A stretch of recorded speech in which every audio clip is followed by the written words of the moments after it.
Today the biggest news comes from the Pokrovsk direction.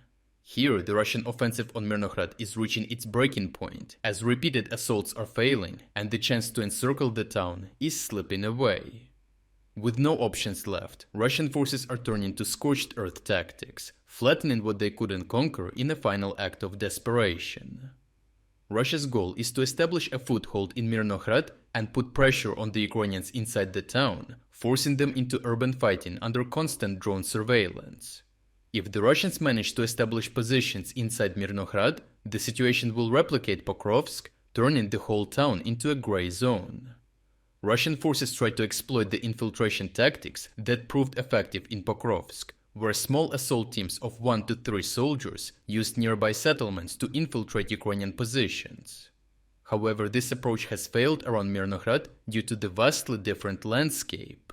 The town is surrounded by open fields that provide little concealment and offer Ukrainian defenders clear visibility and precise fire control, making covert advances nearly impossible. The main Russian pressure currently comes from the east and south, while in the north, their forces are focused on holding the line and cannot attack the town directly.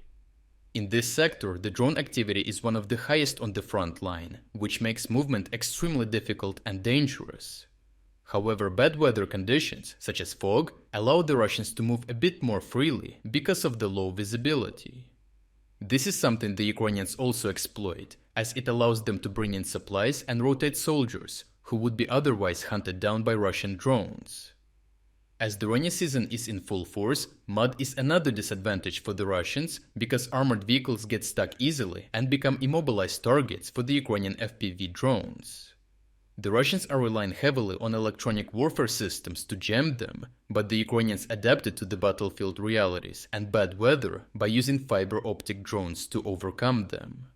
Footage shows how the Russian forces attempted to mount an assault using armored vehicles under poor weather conditions.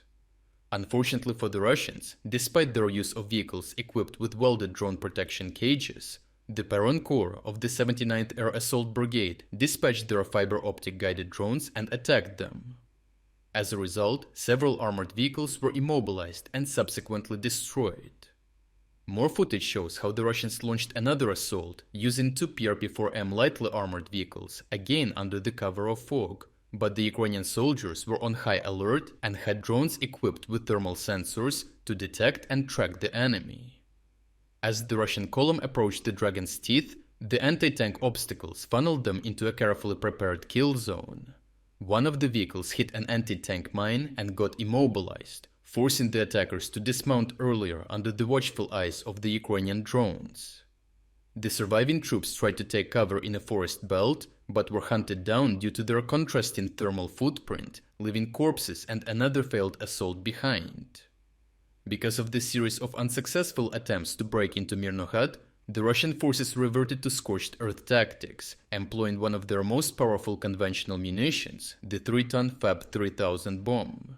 It has a 1,400 kg warhead and a devastating fragment radius, enabling severe destruction of hardened structures. The usage of such munitions tells a lot about the level of desperation of the Russians, as even if they succeed in demolishing the high-rise buildings and capturing the town, this will leave them without positions to use. Overall, despite the relentless assaults with different tactics and the huge number of losses, the Russians haven't been able to penetrate Myrnohrad's defense. Similar to what happened to other towns that remained out of their reach, the Russian command has now turned its efforts into leveling Myrnohrad down, so it becomes undefendable. Despite the brutal bombardments, as long as Myrnohrad's supply lines remain open, Russian advances across the surrounding fields will incur disproportionate casualties, so the Russian officers must choose between trying to seize Pokrovsk to sever logistics or switch their attention to launching more direct, high-intensity assaults on Myrnohrad.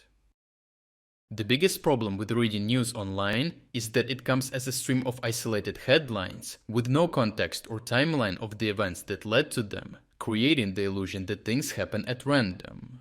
To navigate this chaos, we have created Timeline Builder, the first artificial intelligence-powered tool designed to connect the dots between the news in real time. With this tool, you will be able to instantly see all other connected news and events that have led to what happened today. We have been perfecting our AI model behind the scenes for a long time, and today we are ready to release it to everyone. To get access to our timeline builder tool, check out the link in the description and join our website.